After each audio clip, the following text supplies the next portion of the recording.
Habitando en la casa del Señor. Habitar en la casa del Señor, cuando decimos una frase como esta, sin duda que tiene el sentido de estar en la presencia de Dios, ¿verdad? Sabemos que Dios no está encerrado en un lugar, en un templo, no, Él está en todas partes. Sin embargo, cuando nos reunimos como congregación, como ahora, pues tiene ese sentido de estar en la presencia de Dios. ¿Cuándo nos reunimos como iglesia? Fíjense que el día de hoy existen conceptos que no son muy exactos acerca de lo que es la iglesia. La razón de habitar en la casa de Dios o en su presencia, venir a ser iglesia, está un poco distorsionada. Por ejemplo, hay gente que llega a pensar en la actualidad que la iglesia es como un club donde te sientes bien. Vas para sentirte a gusto, ¿no? Cómodo y contento. Otros tienen la iglesia, el concepto, como un lugar donde llegan y cada domingo les dan como un espectáculo, ¿no? Porque hay conceptos de que llenar un auditorio es sinónimo de éxito, ¿verdad? Pero no necesariamente es así. Bueno, este tipo de conceptos de lo que es la iglesia no son muy exactos. Generalmente, en este tipo de lugares, todo gira alrededor de algún líder que es muy carismático, ¿no? Que es como, pues, como el iluminado, ¿no? Y la gente lo llama el ungido de Jehová. ¿Sí ha oído eso? El ungido de Jehová. Aunque todos somos ungidos del Señor, ¿sí o no? Todos somos ungidos del Señor. Pero luego, en ocasiones, lugares, congregaciones donde cuando empieza a hablar pues el hombre allí que dirige todo, empieza a hablar de él mismo, de sus logros, de sus títulos, y la gente lo que necesita es escuchar la palabra de Dios, ¿sí o no? ¿Verdad? El resultado de estos conceptos que son erróneos es que los que asisten a este tipo pues de lugares, de iglesias, terminan siendo solamente como espectadores, ¿sí? Como alguien que nada más está allí cada domingo para, pues, dar algún aplauso allí a todo lo que se hace. Entonces, fíjense, esto que yo les estoy compartiendo es un análisis que yo he hecho a través de más de 40 años, ¿sí? Y entonces se produce algo que es inevitable. La gente que viene a este tipo de iglesias donde el concepto de iglesia está distorsionado, pues en su interior saben que Dios quiere usarlos, ¿sí? Pero como no los disipulan, nada más los entretienen, que es diferente, pues se salen de la iglesia, se van a otra buscando. Ellos no saben, la oveja por lo general no sabe, pero en su interior reconoce que hay algo que le falta. Entonces, no, aquí no, y empiezan a buscar por otros lados, ¿sí? O dividen el lugar o la iglesia donde asisten y terminan haciendo otra igual. Entonces, esto no es lo que el Señor quiere.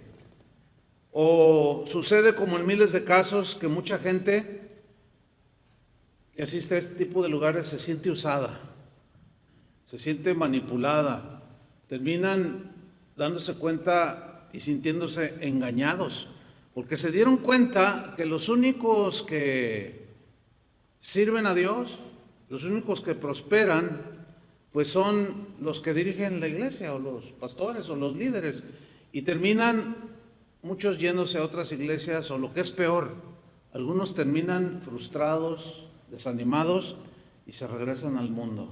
Eso es lo más triste que pueda suceder. Pues viene la pregunta obligada, ¿no? Oiga, pastor, entonces, ¿cuál es el verdadero propósito de la iglesia? ¿O qué propósitos hay cuando nos reunimos como iglesia? Está escrito y eso es de lo que vamos a hablar. No tenemos que andar inventando absolutamente nada. Ya está en la Biblia cómo debemos de hacer iglesia. Yo les voy a hablar hay muchos propósitos, hay varios, pero les voy a hablar los que yo considero los fundamentales. 3 propósitos principales que debe cumplir una iglesia que habita en la presencia del Señor, así como nosotros aquí. Nos reunimos como iglesia, queremos estar haciendo la voluntad de Dios, habitando en su presencia, pero hay propósitos que se deben de cumplir, no nada más reunirnos y a ver qué sale. No. 3 propósitos. Número 1, bueno, los voy a mencionar los 3. El primer propósito por el cual nos reunimos como iglesia es, por supuesto, ministrar a Dios en alabanza y en adoración de manera comunitaria, o sea, como estamos ahorita. El segundo propósito de cada vez que nos reunamos es ministrar a los creyentes, o sea, a ustedes, para ayudarlos a crecer, para ayudarlos a madurar, para que ustedes conozcan la palabra, conozcan a Dios, y así se cumple el tercer propósito, que es que al salir a nuestros lugares de trabajo, a la escuela, donde nos movamos cotidianamente, ministrar al mundo con el Evangelio de Jesús. Esos 3 principios, hermanos, créanmelo, están fundamentados en la Biblia. Y voy a hablar brevemente, porque bueno, yo hice toda una serie de varias enseñanzas, pero lo estoy resumiendo. Entonces vamos al primer propósito. ¿Cuál dije que era? Ministrar a Dios en adoración, en alabanza, como congregación, como comunidad. En las reuniones de los cristianos, así como nosotros, debemos centrar nuestra alabanza y nuestra adoración en Jesús. ¿Cuántos dicen amén? Amén. Es obvio, Jesús es la razón de nuestra celebración. Jesús es el centro de la reunión. Ningún hombre, ni el pastor, ni nadie, ni los que cantan, no. El centro y el motivo por el cual nos reunimos es Jesús. ¿Ok? Eso es básico entenderlo. Centrar nuestra adoración en Jesús. Entonces, de esa manera nos damos cuenta que en el ministerio de alabanza o en ese reunirse de los cristianos, como nosotros, no caben los artistas. ¿Entiende? No caben los artistas que andan promocionando y vendiendo sus canciones. No caben. ¿Por qué? Pues porque ellos vienen nada más a eso. Vienen a promoverse y a vender sus canciones. Entonces, como jalan gente, si un pastor no está bien ubicado, dice, no, pues voy a traer a fulana tal que es bien famoso, que es muy famosa, entonces va a jalar gente, pero hacia ellos, no hacia Cristo. Y eso es delicado, porque quitamos el enfoque. Hace rato cantábamos que poníamos la mirada en Cristo, ¿no? Entonces, se maneja la iglesia como si fuera una empresa muchas veces. No, pues hay que traer incluso hasta el predicador famoso, qué sé yo, para que jale gente, decimos. Y sí, puede que así, generalmente así sucede, pero entonces el centro ya no es Jesús. ¿Entiende? Jesús dijo, yo seré levantado y a todos atraeré. ¿Se acuerdan que dijo Juan? Hacia mí. Entonces, Él quiere atraernos hacia Él.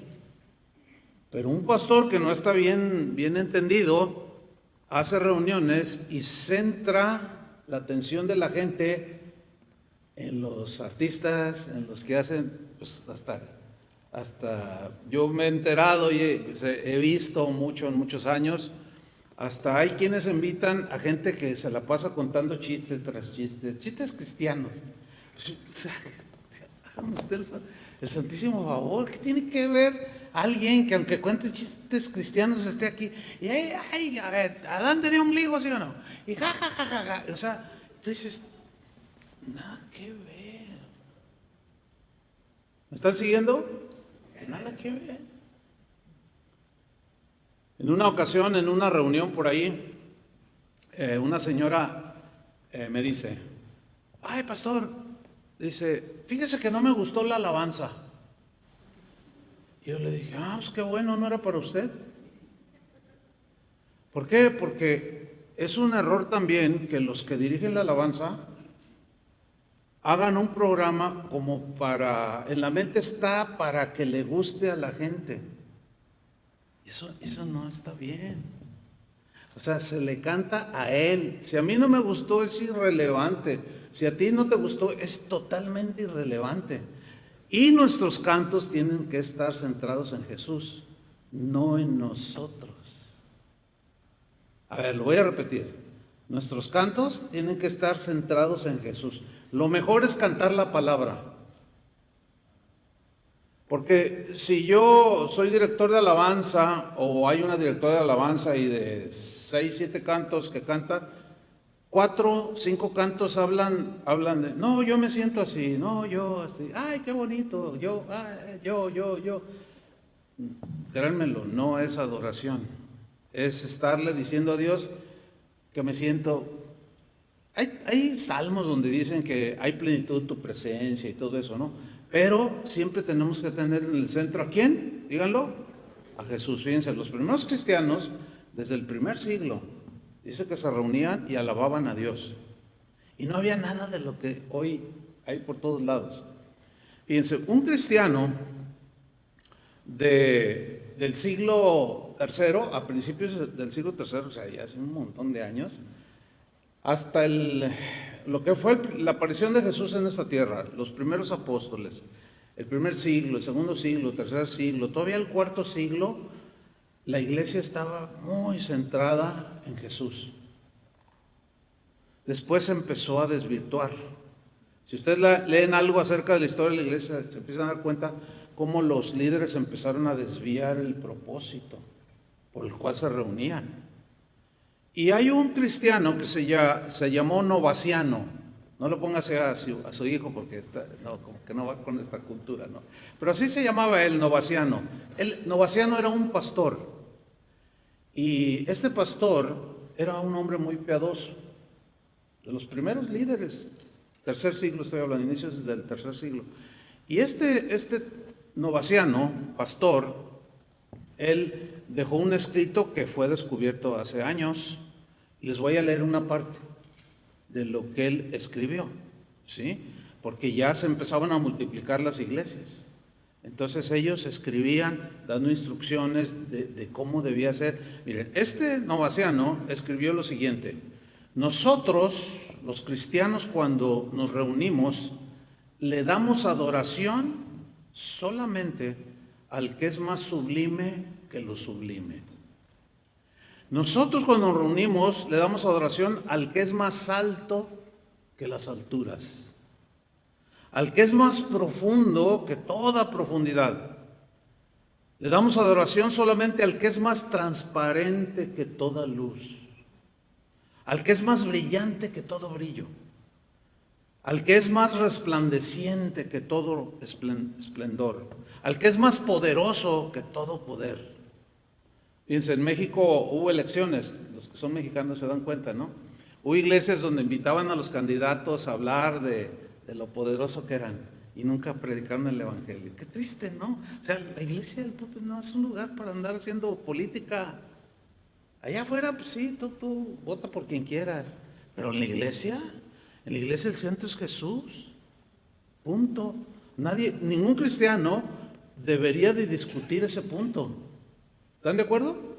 Bueno, continúo con la lectura. Dice, nosotros le damos adoración al que es más hermoso que cualquier hermosura, al que es más verdadero que cualquier verdad, al que es más grande que cualquier majestad, al que es más sabio que cualquier sabiduría, al que es más bueno que toda bondad, al que es más justo que toda justicia, al que es más misericordioso que cualquier misericordia, al que es la fuente de toda buena dádiva, a ese y solamente a ese le damos la gloria, la honra, la alabanza y la adoración.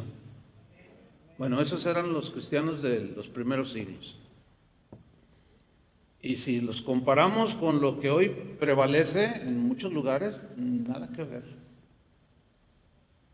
Es más, hasta recortan el tiempo de la alabanza. No, aquí nada más un canto ya.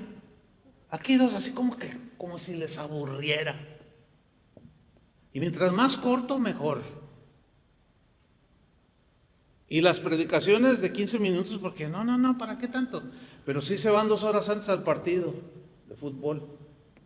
Y se están 2 horas y llegan bien puntuales. Y se están 2 horas o lo que dure el partido de fútbol.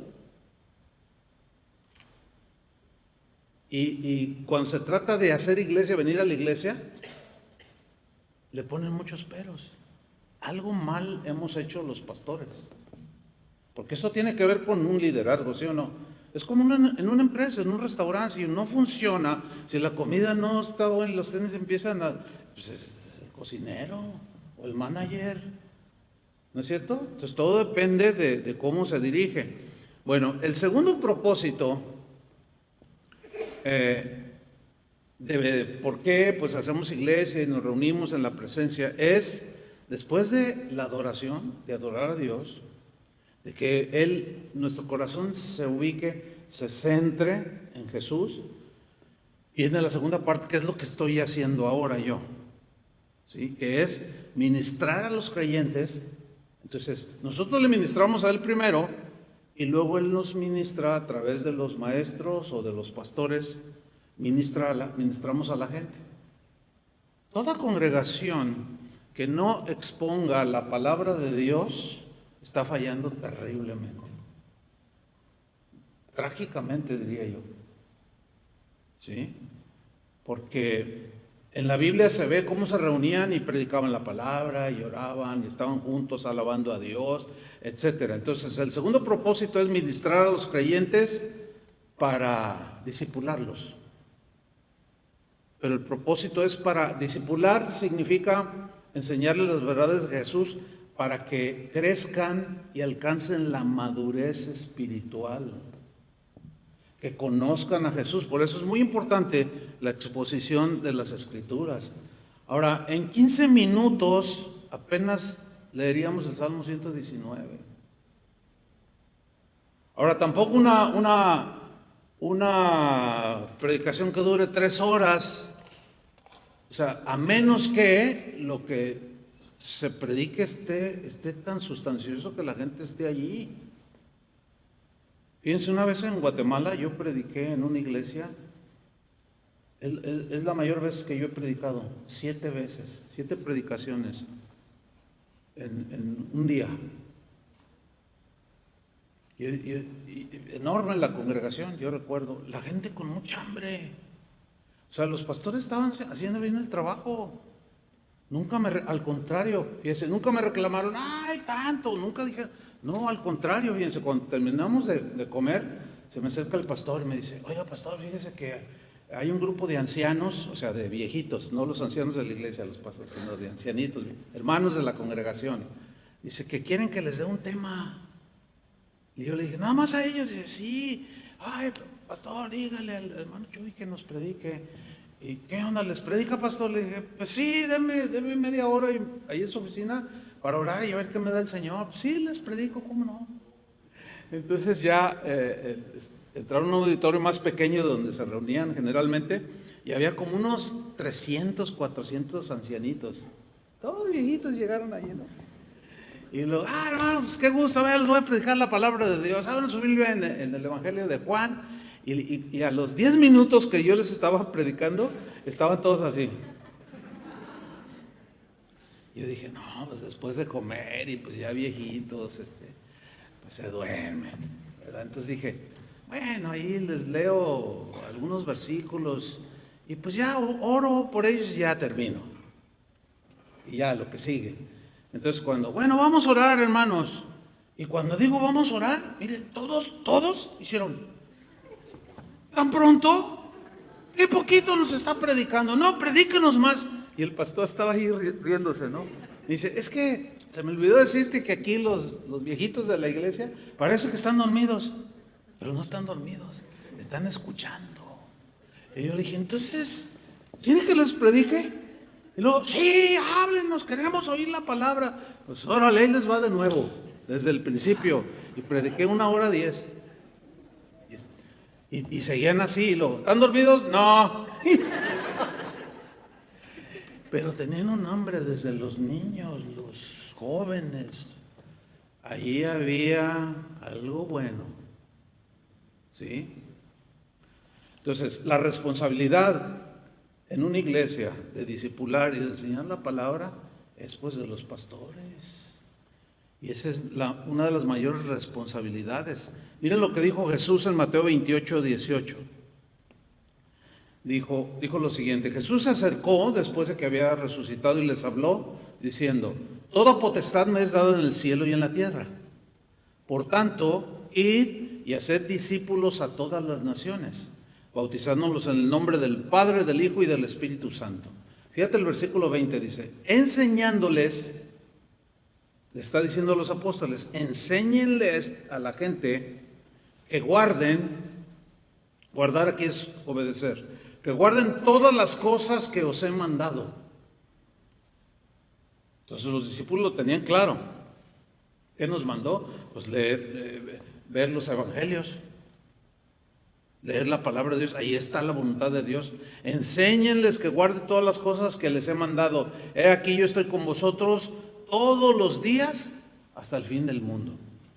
Entonces, fíjate, nos reunimos para adorar al Señor, para enfocarnos, porque llegamos allá de la calle y venimos todos por ningún lado, ¿sí? Entonces nos juntamos, cantamos, exaltamos sus atributos, sus virtudes, su bondad, su misericordia, y nos empezamos a centrar. ¿Me estoy explicando? Empezamos a centrarnos en Él, y empieza a llegar paz al corazón, fíjense, ¿sí? Terminamos de adorar, y luego viene la segunda parte, que es la que estoy mencionando. Ahora hay que ministrarles con la palabra, enseñarles la palabra de Dios, enseñándoles que obedezcan, dándoles instrucciones de lo que dice el Evangelio, de lo que Jesús enseñó, de lo que los apóstoles escribieron en las cartas que son inspiradas por el Espíritu Santo. Esa es la tarea primordial de un pastor o de los pastores. Fíjense, en Efesios 4:11, ahí está establecido esto que acabo de decir. Dice Efesios 4:11 lo siguiente: y Él mismo, o sea, Él mismo es Jesús. Dice, y Él mismo constituyó, significa estableció, en cada iglesia, a unos, o en la iglesia apóstoles, luego profetas, a otros evangelistas, a otros pastores y maestros. Ok. Estos son los 5 ministerios principales que se necesitan en la iglesia para que ésta tenga solidez. Fíjate el versículo 12, no sé si está apareciendo en la pantalla, ¿sí? Ok. Dice el versículo 12, estos apóstoles, profetas, evangelistas, pastores y maestros, ¿para qué están? ¿Para que les aplaudan? ¿Para que hagan ahí su show y hablen de ellos? Ay, yo ya conozco todo el mundo, y yo esto, y yo lo otro. ¿Para eso estamos? No. Fíjense lo que dice ahí, que Él los constituyó, ¿para qué? Versículo 12, a fin de perfeccionar a los santos. Ahora, los santos no son los que están ahí colgados, ustedes saben eso. O los que algunos dicen, ay, pues nosotros tenemos a San Pillín, San Payón y San Panzón. No, los santos en la Biblia son los cristianos. Entonces, desde el punto de vista bíblico, ustedes, nosotros aquí somos los santos, porque santo significa apartado para Dios. Entonces nosotros estamos apartados para Dios, ¿cierto? Ok. Entonces fíjate, estos ministerios están para perfeccionarnos a nosotros. Ahora, ¿qué significa perfeccionar? La palabra perfeccionar, aquí en este versículo, en el griego tiene la idea de capacitación, de capacitar, de instruir, de guiar, de aconsejar, de dirigir hacia Cristo, todo. Sí, discipular, porque nosotros somos discípulos de Jesús. No hacemos discípulos de nosotros o para nosotros, sino para Jesús, ¿cierto? Entonces, estamos nosotros para un trabajo fundamental, que es perfeccionar a los santos, o sea, ayudarlos a ustedes a llegar a la madurez, para que crezcan, para que ustedes entiendan cómo es que trabaja el Señor. Porque, por ejemplo, nada más un ejemplo, porque pues es muy largo el tema, es muy amplio. Por ejemplo, yo he escuchado predicadores que dicen, yo le voy a enseñar 5 claves para que Dios le responda sí o sí lo que usted le pida. ¿Han oído algo así? Pero a ver, les voy a hacer una pregunta. ¿Dios contesta todas las oraciones? No. Entonces, ¿cómo que yo les voy a enseñar 5 cosas para que Dios sí o sí se las conteste? No, pues ya nada más oír a alguien decir, tú dices, no, porque Dios no contesta todas las oraciones. Él contesta las que están de acuerdo a su voluntad.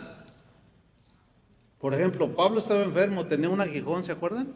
Le dolía, batallaba, rogó 3 veces y Dios se lo quitó. No, le dijo, no, no te lo voy a quitar porque te me descarrías, pero te voy a dar la gracia para que soportes.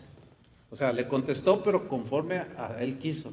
A veces cuando oramos, sí lo hacemos conforme a su voluntad y es cuando nos llega. Y cuando no llega, dice Juan, si pedimos alguna cosa conforme a su voluntad, Él nos oye. Pero Jesús también dijo, todo lo que pidiereis orando, creyendo, lo recibiréis. ¿Verdad que sí dijo? Entonces, ¿qué? ¿Se está contradiciendo? No, es que hay que ver los 2 lados para tener una verdad más completa. Bueno, de eso se trata el trabajo de un pastor, hacerlos entender, mostrarles a ustedes las verdades de la Biblia de manera equilibrada. Entonces, retomo Efesios 4:12, a fin de perfeccionar, ayudarlos a crecer, etcétera, a los santos para la obra del ministerio. ¿Qué es la obra del ministerio? La obra del ministerio es la divulgación del Evangelio, ¿sí? Es servir en la comunidad como esta. Ahora, en esta congregación, ¿todos son pastores? No, ¿verdad que no? ¿Todos tienen don de milagros? No. ¿Hablan todos lenguas? Pues no. ¿Son todos pastores? Pues no. Entonces, ¿qué soy? Bueno, la Biblia dice que el Espíritu Santo reparte dones a todos. Ninguno de ustedes quedó olvidado. Pero es trabajo de un pastor a través de la palabra, la predicación de la palabra, enseñarles a ustedes y ustedes van sabiendo, van sintiendo, tienen un sentir en su interior de qué es lo que quiere Dios que ustedes hagan. ¿Sí? Pero no me quiero adelantar al tercer paso. Entonces, a fin de perfeccionar a los santos para ayudarlos a madurar, la palabra de Dios es la herramienta. ¿Entienden? O sea, sin palabra de Dios no se puede formar discípulos de Jesús. Podrá formar uno discípulos de uno mismo, pero de Jesús no. Porque el que forma discípulos para sí mismo les enseña sus ideas, no el pensamiento de Jesús. ¿Sí? Entonces, la palabra de Dios es la herramienta, es el material que Dios nos dejó para ser verdaderos discípulos. Fíjate, en 2 de Timoteo capítulo 3, versículo 16, 2 de Timoteo 3, 16, mira lo que dice este versículo. Dice, toda la escritura, ¿cuánta? Toda. Toda la escritura es inspirada por Dios, o sea, tiene el soplo de Dios. Inspirada por Dios, dice, que así es toda la escritura. Inspirada por Dios significa que tiene el aliento de Dios, el soplo de vida de Dios. ¿Se acuerdan cuando hizo Adán del polvo de la tierra y sopló? Dice que fue alma viviente. O sea, ese soplo es un símbolo de vida. Entonces, cuando se predica la palabra de Dios, como es inspirada, tiene el soplo de vida. Fíjense la importancia. Es la única que al ser predicada, como tiene el soplo de Dios, la vida de Dios, infunde vida espiritual a ustedes. Pero si yo me paso contando chistes o me contrataron por un evento de jóvenes y me paso 1 hora contando chistes, ¿se han visto esos videos? No, a lo mejor no los vean, no edifican. Y son iglesias. Y ahí están, cuente. A ver, pero si algunos saben de lo que estoy hablando, ¿si han visto algo así? Es muy común. Entonces ya parece un centro nocturno aquello, un lugar de espectáculos, pero iglesia, pues no se parece mucho. ¿Se imaginan a Pedro contando chistes de la burra de Balaam? No, está muy raro eso. Entonces, toda la escritura, ¿cómo es? Es inspirada por Dios. Tiene el aliento de Dios, tiene la vida de Dios. Por lo tanto, solo las palabras de Dios producen la vida espiritual en ustedes. A ver, si tú vas a una conferencia sobre el calentamiento global, ay, a mí me interesa ese tema, yo estudié algo parecido, entonces me interesa ese tema. Entonces tú vas, hay un auditorio, está lleno. Ahora, ¿qué esperas oír? Pues una conferencia del calentamiento global. ¿Estamos? Ok. Si tú vas a una conferencia sobre nutrición, ciertos alimentos, si tú eres nutriólogo o nutrióloga o te interesa el tema, vas a esa conferencia, llegas y te sientas, viene el expositor o los expositores, ¿y qué esperas escuchar?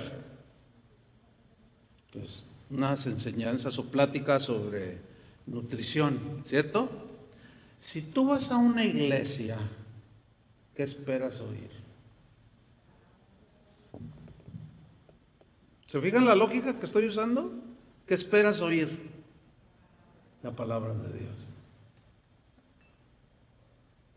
Sin embargo, hay lugares donde se habla de todo menos de la palabra de Dios.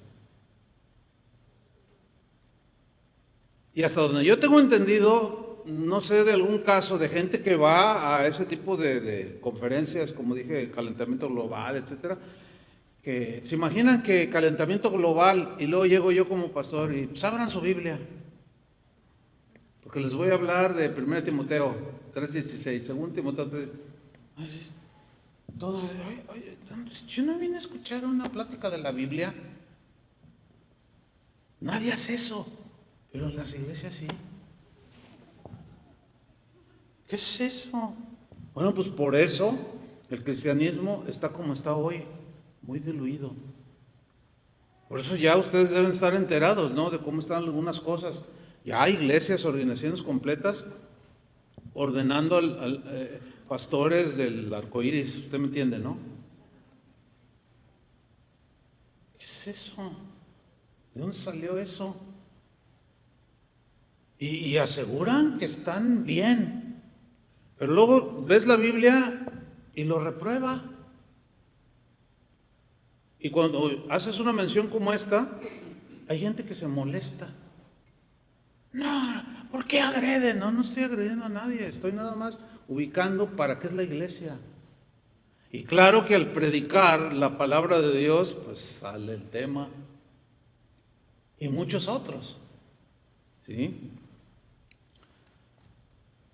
En 2 de Pedro 1:19, el apóstol Pedro dijo de esto respecto a la palabra de Dios, para que vean la importancia. Dice, tenemos también la palabra profética más segura. Se está refiriendo a las escrituras, a la cual, o sea, la palabra profética más segura, hacéis bien en estar atentos, como a una antorcha que alumbra en lugar seguro, hasta que el día esclarezca y el lucero de la mañana salga en vuestros corazones. Hacemos bien en ubicarnos en la palabra de Dios.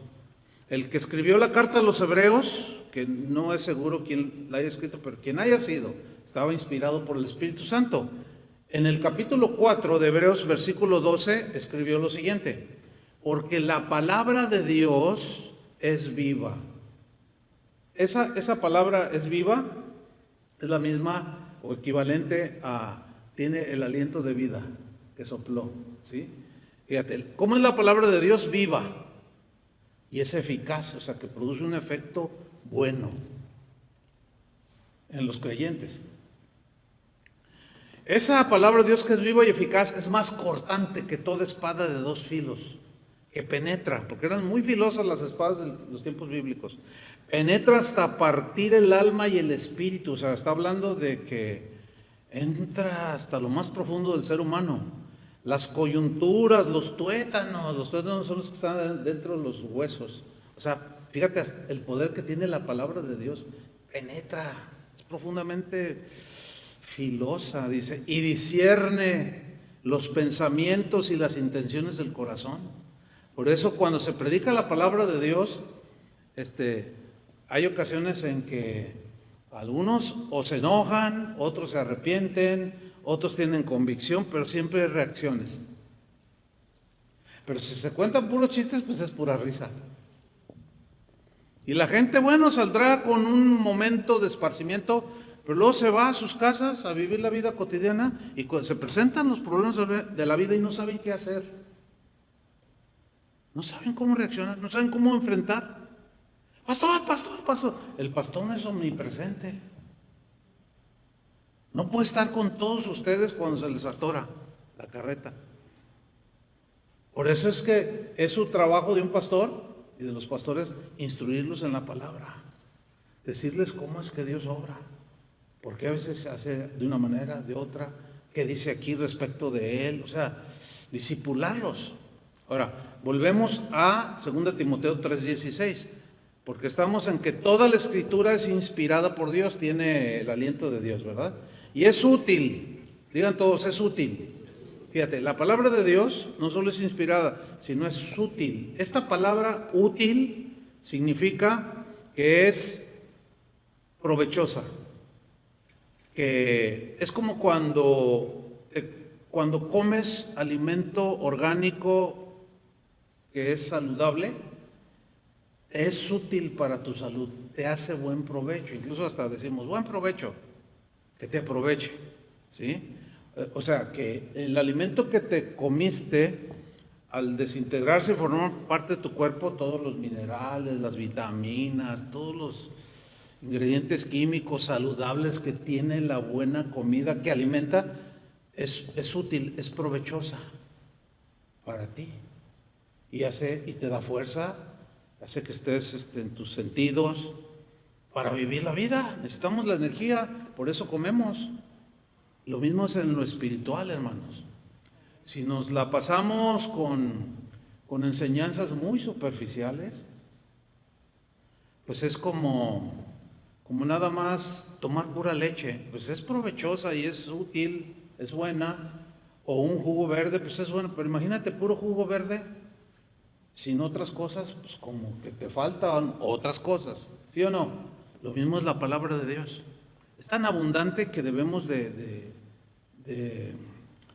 como decía Pablo, yo les he predicado todo el consejo de Dios, todo el consejo, o sea, todos los temas fundamentales, para que ustedes al escuchar, como decía Pedro, que la palabra es como la leche, desead como niños recién nacidos la leche espiritual, no adulterada, para que por ella crezcáis. Y luego a los hebreos les dijo, y a los corintios también Pablo les dijo, dice, yo no les puedo dar un manjar, un alimento sólido, un bistec, así, un bife, porque no lo pueden digerir, porque todavía son niños, no salen de la lechita. Así como un bebé que nace, pues le dan lechita, ¿cierto? No le pueden dar un corte de carne así grueso, porque no lo puede digerir. Tiene que ir creciendo poco a poco. Así es un cristiano, recién se convierte, tiene que ir bebiendo la leche espiritual y se va alimentando, se va fortaleciendo, va creciendo y luego le empiezan a dar la papilla al bebé, a un bebé, y la manzana así triturada y se la ponen y empiezan poco a poquito, hasta que ya es un niño de un año y ya empieza a comer más sólido y ahora pues te comes unos de este tamaño. Pero Pablo decía, no, pero ustedes no han crecido.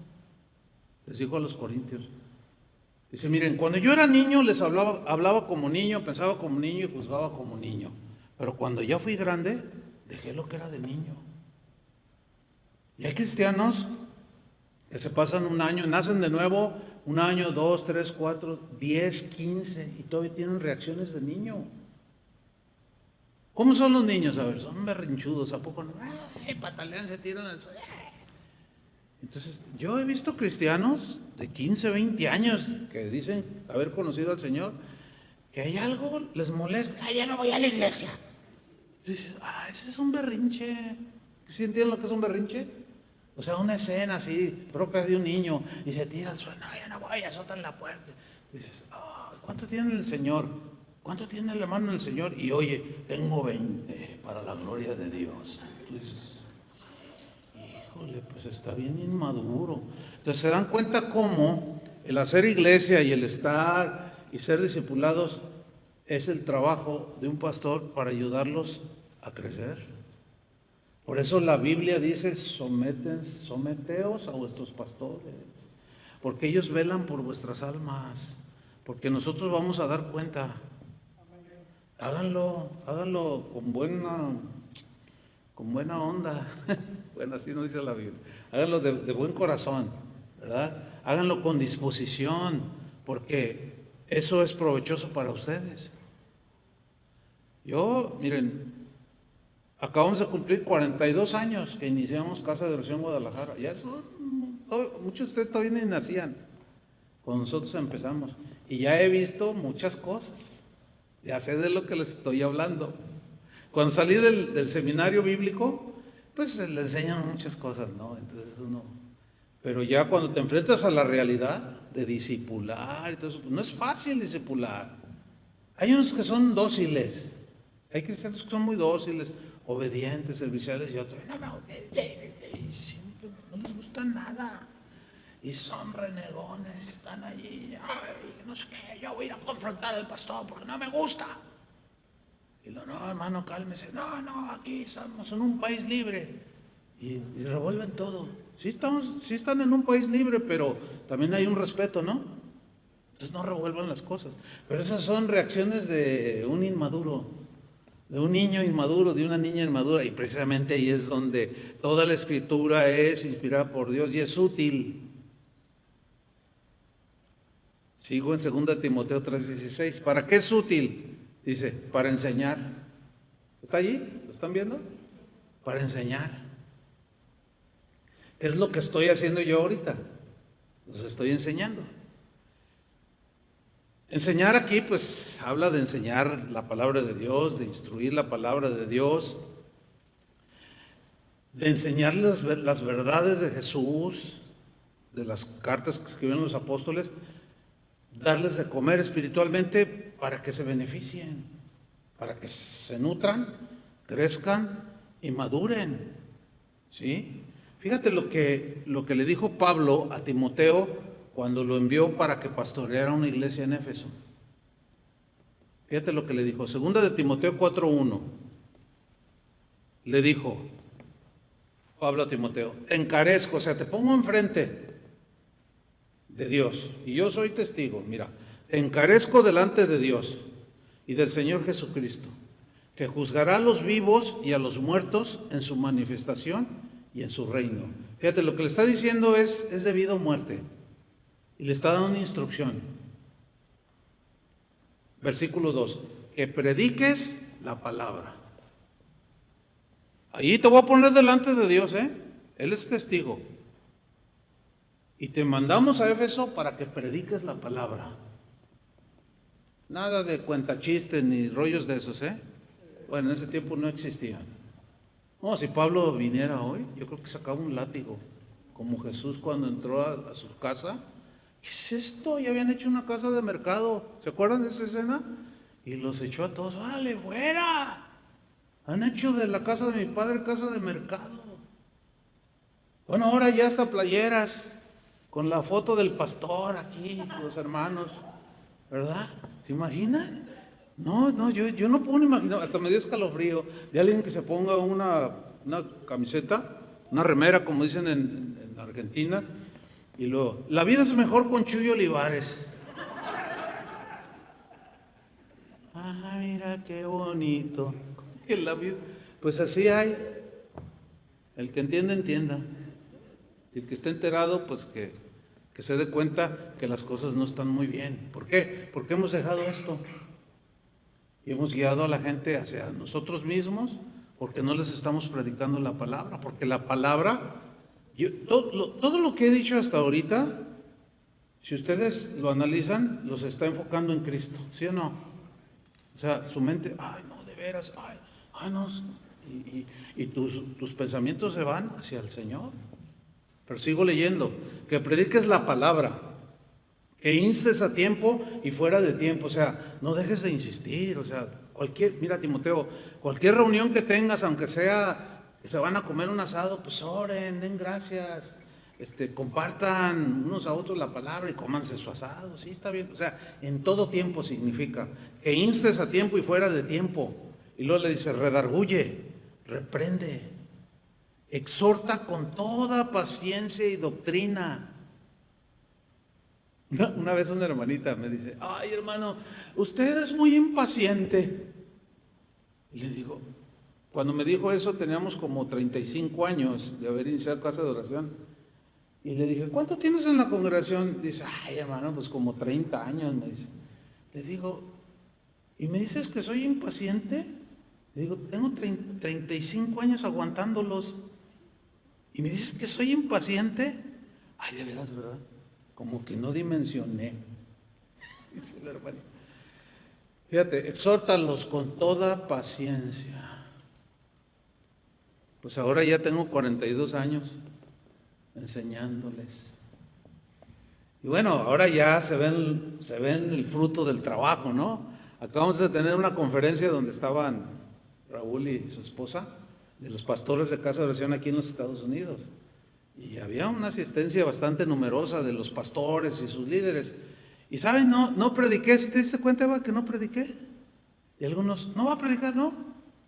Yo estaba ahí sentado, bien a gusto. Y le digo, oye hermano, pero no va a predicar, no. Porque veían el programa y no aparecía yo.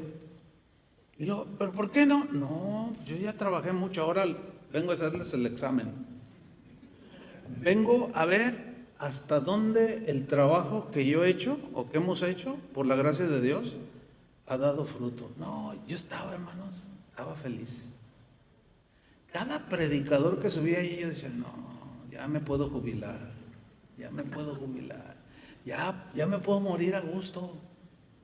Como decía Pablo, ¿verdad? Corrido, y quiero llegar a la meta, porque el trabajo que hice, que invertí toda mi vida junto con mi esposa, toda mi vida, yo me convertí a los 20 años de edad, ya voy a cumplir 70, o sea, casi 50, y sirviendo a Dios de tiempo completo, 45 años. Pues di toda mi vida, ¿cierto? De lo cual no me arrepiento. Al contrario, a veces le digo al Señor, ¿por qué no me convertí a los 10, Señor? 10 años. Bueno, así era para mí, 20 años. Casi 50 años. ¿Y saben? Pues no me arrepiento, porque ahora veo el fruto del trabajo en el ministerio. Y Pablo les decía a los corintios, tienen que entender que vuestro trabajo en el Señor no es en vano. Pero déjenme decirles una cosa más de este punto. Hay cosas que Dios te da varias oportunidades para que tú las intentes de nuevo. Te dice que hagas algo y no lo haces, te da otra oportunidad. Y otra, y a veces otra, y a veces 5, 10. Pero hay una que nada más tienes una oportunidad en tu vida. Y esa es servir a Dios. Con efectividad. Sí, como hace no mucho durante la pandemia, llegó un pastor y me dijo, oye Chuy, ¿qué hago? Porque no, me siento un hombre fracasado y lo conozco de hace muchos años. ¿Y qué hago? Le dije, ay, le digo, tengo casi 40 años diciéndote que hagas. Y yo te llevaba la Biblia, pero tú con tus rollos. Sí, yo sé que me equivoqué, me siento muy mal. Pero dime lo que haga para resarcir mi equivocación. Y digo, ¿cuántos años tienes? Esto fue antes de la pandemia. Y me dice, tengo 74. Ay, pues ya no estás tan joven. Le digo, ¿y de salud cómo andas? Y me dice, ay, bueno, tengo diabetes, tengo hipertensión arterial, tenía 4 enfermedades de esas que te matan. Yo le dije, no, ya no puedes hacer nada. Ya perdiste tu oportunidad. Y lloraba. ¿Y qué hago? ¿Sabes qué? Tienes ahí a alguien que yo conozco, déjale la iglesia. Tiene el llamado.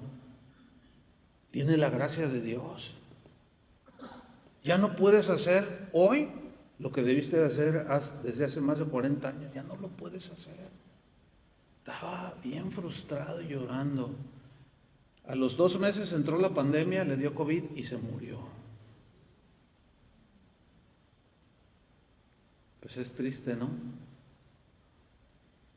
Es triste. Entonces, hermanos, vale la pena consagrarse o no, entregarle todo y cumplir el propósito, la tarea.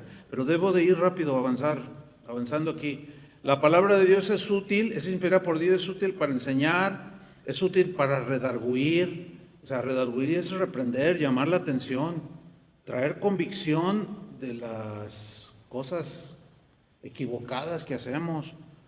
Por ejemplo, las 2 cartas que escribió Pablo a los Corintios, había muchas reprensiones. Oigan, ustedes están haciendo, no, así no, tienen que hacer esto. Oigan, pues ¿cómo que alguien ahí y cometió un pecado muy grosero, muy feo y ustedes no han hecho nada? No, tienen que expulsarlo de la iglesia. Pero a la gente no le gusta la disciplina. Si algún cristiano, el día de hoy a los cristianos los disciplinan y se van a buscar otra iglesia, para luego hacer lo mismo que hicieron y otra vez los disciplinan, si es que hay disciplina. Y total, ahí andan. Y la Biblia dice que Dios al que ama, díganlo. Necesitamos disciplina, hermanos. No podemos hacer lo que queremos. Pablo puso una anécdota, una metáfora de un soldado. Los soldados, si alguien aprende disciplina es en el ejército. Y la Biblia habla de la iglesia como el ejército, como un ejército, ¿no es cierto? Aludiendo a que tiene que haber disciplina, hermanos. Y si soportamos la disciplina, dice la Biblia, si soportáis la disciplina, Dios os trata como a hijos. Porque el propósito de la disciplina es formarnos. Entonces todo esto está incluido, fíjense, para redarguir, para corregir, para instruir en justicia, a fin de que el hombre de Dios, la mujer de Dios, sea perfecto. Y aquí perfecto significa maduro, enteramente preparado, equipado para toda buena obra. Y el último punto, tercer propósito. ¿Cuál fue el primero? Adoración. El segundo, ya le corresponde a los pastores y a ustedes disponerse para ser ministrados y enseñados. Ahorita ya vamos para 1 hora y nadie se me ha dormido. No, pues qué bueno, se ve que le están echando ganas. El tercer propósito, adoramos al Señor, somos llenos de la palabra, el Señor sana nuestras heridas, alienta nuestros corazones. ¿Y todo esto para qué? Y aquí es donde entra el tercero, para ministrar al mundo, o sea, los que no conocen a Cristo. En Marcos 16:15, Jesús les dijo, vayan por todo el mundo y prediquen el evangelio a toda criatura. El que creyere y fuere bautizado será salvo, mas el que no creyere será condenado. Ahora, ¿qué hicieron con el mandato de Jesús? Versículo 20. Y ellos saliendo, predicaron en todas partes. Pero fíjate, ellos se reunían, ¿cierto? ¿Qué hacían cuando se reunían? Adoraban, alababan a Dios. Y luego los apóstoles, en estos primera iglesia, les enseñaban la palabra. Y luego, ¿qué hicieron? Salieron por todos lados, predicando el evangelio, ayudándoles al Señor y confirmando la palabra con las señales que le seguían. Amén, dice así. Pero en Hechos 1:18, para terminar, dice Jesús algo bien importante antes de que Él partiera a su morada de donde Él vino. Fíjate lo que dijo Jesús en Hechos 1:8, es un versículo muy conocido. Dice, pero recibiréis poder cuando haya venido sobre vosotros el Espíritu Santo. ¿Se acuerdan que se reunieron en el aposento? Había como 120 personas. ¿Qué estaban haciendo? Alabando a Dios. Y de repente llegó el Espíritu Santo, o sea, Dios los ministró. Obviamente que entre ellos hablaban la palabra. ¿Cuántas horas duró esa reunión? No dice la Biblia, pero se entiende que fue bastante amplia. Un buen tiempo se pasaron allí. Y Jesús les dice, vayan allí al aposento, ahí esperen y recibirán poder cuando haya venido sobre vosotros el Espíritu Santo y me seréis testigos en Jerusalén, en Judea, Samaria y hasta lo último de la tierra. Y la clave en este versículo es, del tercer punto es, me seréis testigos. Me seréis testigos. ¿Qué es un testigo? Es alguien que testifica a otro de un acontecimiento. Ahora, voy a sintetizar para cerrar. Durante los últimos 200 años, sobre todo aquí en los Estados Unidos y de ahí a todo el mundo, se desarrolló un sistema de evangelismo en el que algún evangelista que tenía el don de exponer las escrituras, el mensaje de salvación, convocaba a la gente en estadios o en planicies. Ustedes han ido se conocen como campañas evangelísticas. ¿Habrán ido a alguno de ustedes? ¿Sí? ¿Cuántos han ido a una campaña? O sea, no, yo fui a un montón. Y a medida que pasaba el tiempo y yo aprendiendo estas cosas, yo recuerdo que nos decían, en la iglesia donde nací, decía, vamos a tener a un evangelista muy reconocido y vamos a predicarle a la gente para invitarlas al estadio, porque iba a ser la campaña para que oigan el evangelio y meterlos al reino de Dios. Y pues eso hacíamos, invitábamos a los vecinos, a los amigos o en la calle y los llevábamos al estadio y el evangelista les hablaba el evangelio, los invitaba a recibir a Cristo y los metía al reino de Dios. Pero fíjense qué cosas, yo me acuerdo que un día el Señor me dijo, tú no hagas esto. Yo me saqué de onda, la verdad. Digo, ¿cómo? Dice, no, dice, mira, es que observa bien. Todos ustedes trabajaron evangelizando para traer a la gente delante de alguien que se va a presentar en un micrófono y les va a lanzar el mensaje del evangelio para que acepten a Cristo. Dice, está bien, pero lo más exacto que yo quiero y más efectivo es que cada uno de ustedes sean testigos. Por ejemplo, si tú eres doctor, trabajas en un hospital. Y como tú cuando te reúnes, alabas a Dios, te ministran, estás ministrado, estás lleno del Espíritu, la palabra de Dios. Mañana lunes te vas al hospital a trabajar. ¿Con quién convives? Con doctores, con doctoras, con enfermeros, con camilleros, con enfermos. Es ahí donde cada quien es testigo. Si yo soy un taxista y tengo una base donde llegan 20, 40, 50 taxistas, ¿a quién le voy a evangelizar? ¿A quién le voy a hacer testigo si me paso horas ahí? A los taxistas. Ahora, si yo soy doctor y gano a 3 doctores en un hospital, claro, los evangelizo, yo no tengo que llevarlos a la iglesia para que oren, para que reciba a Cristo. Yo mismo, ahí, vénganse aquí. Vamos aquí, a ver, vamos a aceptar a Cristo. ¿Quieren recibir a Cristo? Sí. Y ya uno mismo los guía. Entonces, ¿quién los ganó para Cristo? Tú. Y es la campaña evangelística más económica que hay, no cuesta nada. Y las campañas evangelísticas cuestan miles de dólares. Hay que rentar el estadio, hay que rentar equipo de sonido y pues piden donativos. ¿Para qué? Y luego todavía a veces hay predicadores que cobran hasta $100,000 por ir a predicar. No está por ningún lado, hermanos. Y la campaña evangelística más efectiva que hay es la del evangelismo personal. Porque si yo soy doctor, gano 3 doctores y empiezan a venir a la iglesia, pero diario los veo allá en el hospital. Y no va a faltar el que me diga, oye, fíjate que mi esposa no quiere recibir a Cristo y me corrió de la casa, ¿qué hago? Y ese testigo no dice, pues espérate hasta el domingo para que vayas y hables con el pastor. Porque como yo soy ministrado aquí, yo sé cómo ministrarle allá. A ver, no, mira, tú vamos a orar y y ya los empiezas tú a dirigir. Porque el hermano mayor cuida al menor.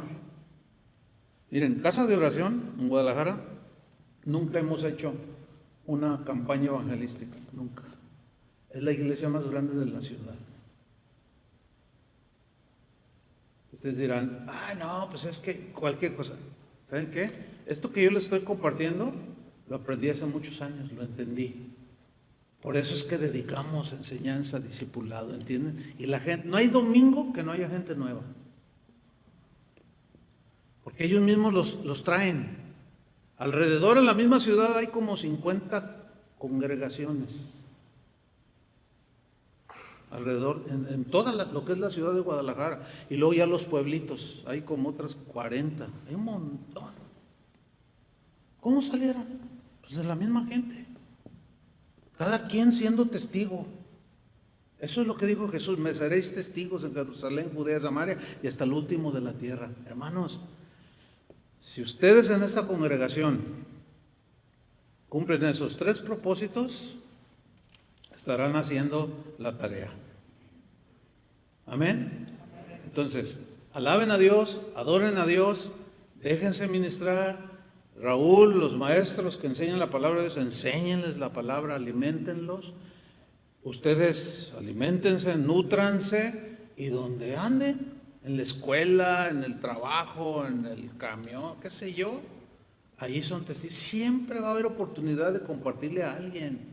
Si tú vas al mercado, te vas a encontrar con alguien que de pronto está llorando. Nunca han visto gente que está llorando así, de repente, oiga, que está bien. No, pues es que tengo un hijo enfermo, qué sé yo. Mire, déjeme orar por usted. ¿Cómo se llama su hijo? Y allí no te agarran ni 3 minutos. Y así es como ha crecido. Es tan efectivo. Así era como los discípulos, cuando los dispersaron, ellos iban testificando por todos lados, ¿se acuerdan? Es más, una vez iba uno de los discípulos, y ¿cómo se llamaba Se me fue el nombre. Que el Espíritu Santo le dijo: acércate a esa carreta. A ver, Raúl, acuérdame. Se me fue Felipe. Y fíjense, va Felipe huyendo de la persecución, luego va una carreta ahí por el camino, y el Espíritu le habla y le dice: acércate a esa carreta, acércate. Y él obedeció. Y nosotros, no, me da vergüenza. No. Bueno, entonces se acerca y se entiende que va la carreta caminando, ¿no? Así me lo imagino yo. Y luego él se acerca y ve a uno que está ahí leyendo la Biblia, un pergamino. Y luego le dice: oye, ¿entiendes lo que lees? Dice: no, pues ¿cómo voy a entender si alguien no me explica? Pues ahora sí que para la carreta, yo te explico. Y estaba leyendo, creo que Isaías, ¿no? Y le explica, y se convierte y le dice: allí hay agua, ¿qué impide que yo sea bautizada? Pues órale, vente. Porque ya era un líder, pues, ¿no? Y lo bautizó. Fíjense dónde lo evangelizó. ¿Pero qué hacemos ahora? Hay que traerlos aquí No, cuando los traigan aquí, tráiganlos ya convertidos. Gánenlos ustedes para Cristo, gánense ustedes el galardón. ¿Entendieron? Denle un aplauso al Señor. Amén. Pónganse de pie. Vamos a orar. Vamos a pedirle al Señor, pues, que les dé la gracia, les siga dando más gracia, para que sigan haciendo la obra de Dios. Amén.